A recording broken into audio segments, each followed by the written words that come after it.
Oh, how the truth comes out when people get triggered.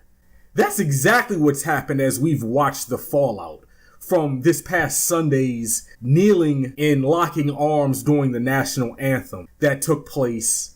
And now everyone is in their feelings. I posted the previous video about what Trump said, and it caused a reaction among a lot of players. And a lot of players locked arms, and a lot of players took knees. The locking arms thing is, it's whatever. I mean, it's better.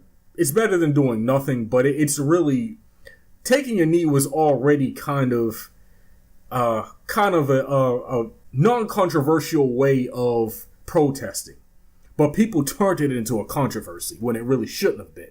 Locking arms is even more, passive than taking a knee. But I digress on that issue. I specifically wanted to talk about this Pennsylvania volunteer fire chief, this racist white supremacist troll by the name of Paul Smith of Muse Fire Department in Cecil Township. Okay? He took to Facebook after Mike Tomlin, head coach of the Pittsburgh Steelers, just to get my teams right, Mike Tomlin decided that, you know what, I'm not going to let my players go onto the field. He said he wanted to respect the opinions of the players who didn't want to take a knee. He wanted to respect the opinions of the players who did want to take knees. So he just said, screw it. We're just not going onto the field. You had one player who went out and, put his hand across his chest and on his heart while the national anthem was sung.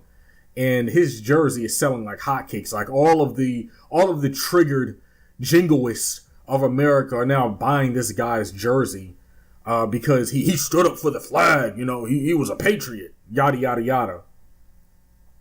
But because Mike Tomlin made the decision that he made as the head coach of the team, and he certainly has the right to make that decision, some people didn't like that. Some people like Paul Smith. And this guy went on Twitter and he said this. He said, I quote, Tomlin just added himself to the list of no good N-words. Yes, and then he added this. Yeah, I said it. He reportedly posted this on Facebook the day after the Steelers game.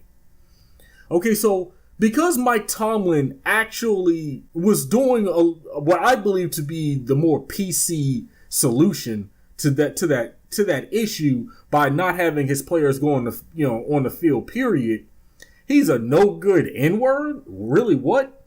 Now, this guy later came out and said, I was just typing that, and, I was in my feelings. I was just angry. He was already, taking steps back and backtracking on that statement. Later on, he ended up resigning, which is good because some local officials, one in particular, started putting pressure, at least in terms of public statements, saying that he needed to resign, and he ended up resigning. It was effective Tuesday. So he's out of there. He's gone. And he's talking about how he's embarrassed. He shouldn't have said that. And he's not a racist as he's been characterized. BS. You don't get to go online on social media and call somebody a no good N-word and not be called a racist. I don't care what your excuse is. I don't care what your explanation is. And this just goes to show you how quickly a lot of people will deny racism.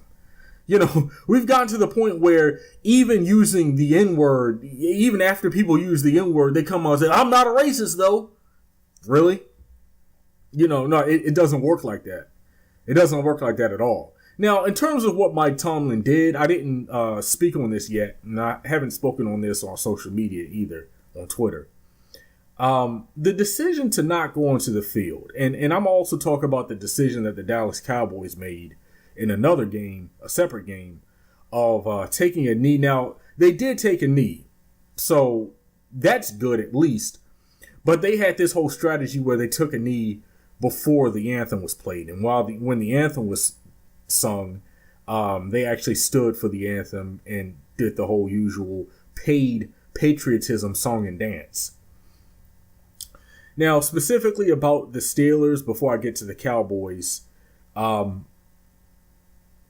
don't know, like the whole thing, you kind of see this with the locking arms solution as well, where you know for a fact, and we already know this because we know how the NFL has reacted to Colin Kaepernick.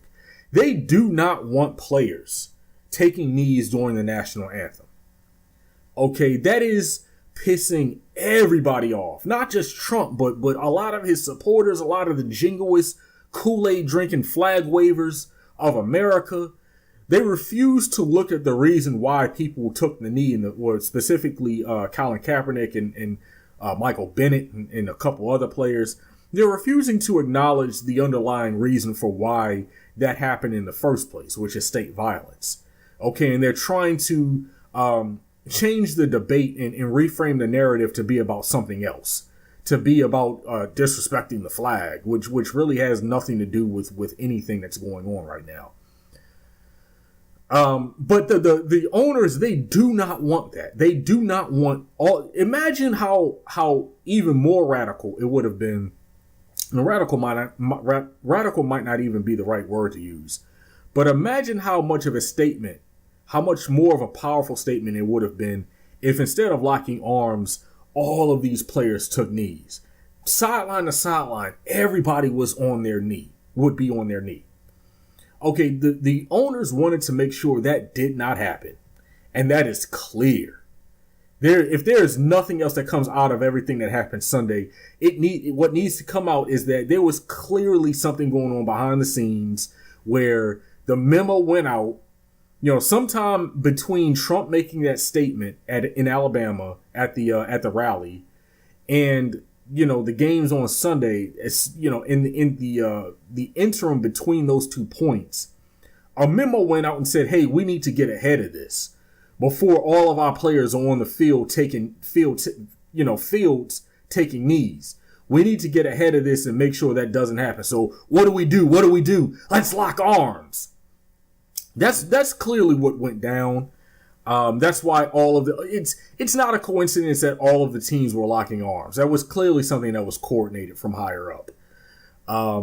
So in that sense, and knowing the fact that Trump, likes that and prefers the locking of the arms, I'm not going to say the White House coordinated it or was involved with that, but it's not the same thing. It's not the same thing as taking a knee during the anthem. That's what Kaepernick did. That's what Bennett does.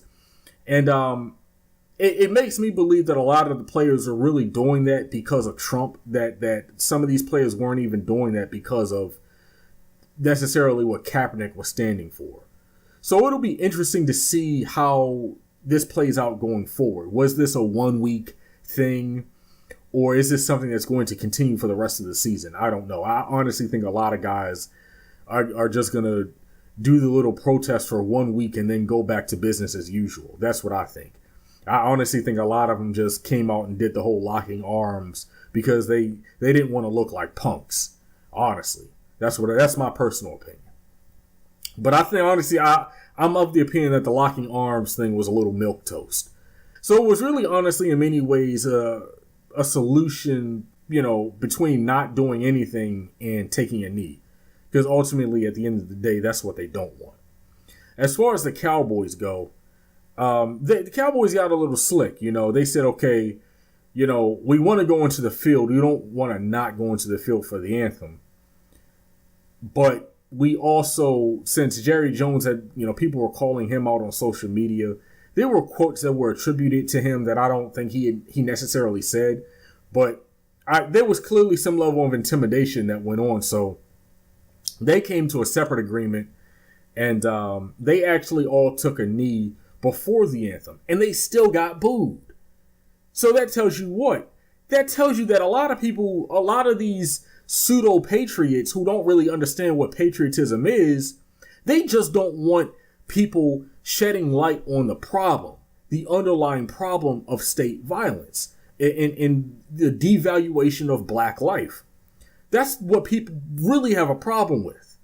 Because if they took a knee before the anthem, why would they get booed? If it was really about the anthem, and that's what if that's what was really triggering people to begin with, why would you boo before the anthem? That doesn't make any sense, unless it's the fact that they're taking a knee to begin with, and that's the issue. The issue is these outspoken black players who are using their platforms and using their privilege and using their power to shed light on an issue that this country doesn't want to have a discussion about. So that's all I really wanted to say about that. There's not really much more to say other than, the reaction has been obvious, and I'm enjoying this Kool-Aid of tears that I'm drinking. I even saw a video of on Twitter of a bunch of people burning jerseys and burning memorabilia.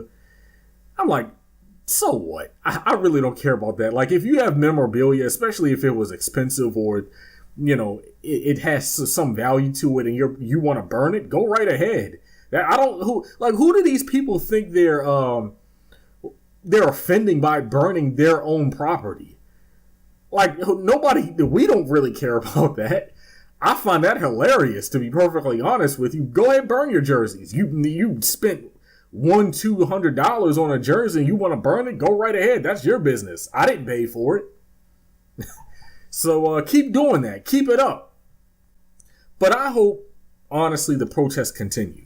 I don't think that Kaepernick is going to get signed, but if the protests continue, he just might. But here's the thing, and I just want to say this and then I'll end the video. Even if Kaepernick does get signed, you have to think about something. He's going to be coming into a very unfavorable situation for a new quarterback.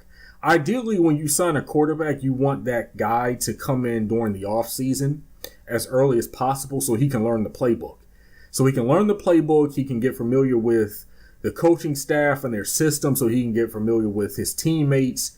If Kaepernick gets signed, and especially if he kind of gets thrown in there because he gets signed to a team with a crappy QB, more than likely he's going to play badly. And they're just going to use that as a reason. Well, hey, we signed him and look at how poorly he performed. So we had to cut him.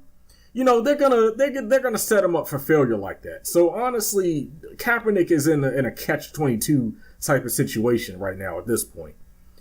But we'll see what happens.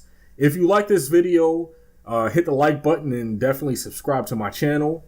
Go to my website, my blog, www.blackandintellectual.com. Also go to my Shopify store at www.candakebarker.com and help support what I'm trying to do. Thank you.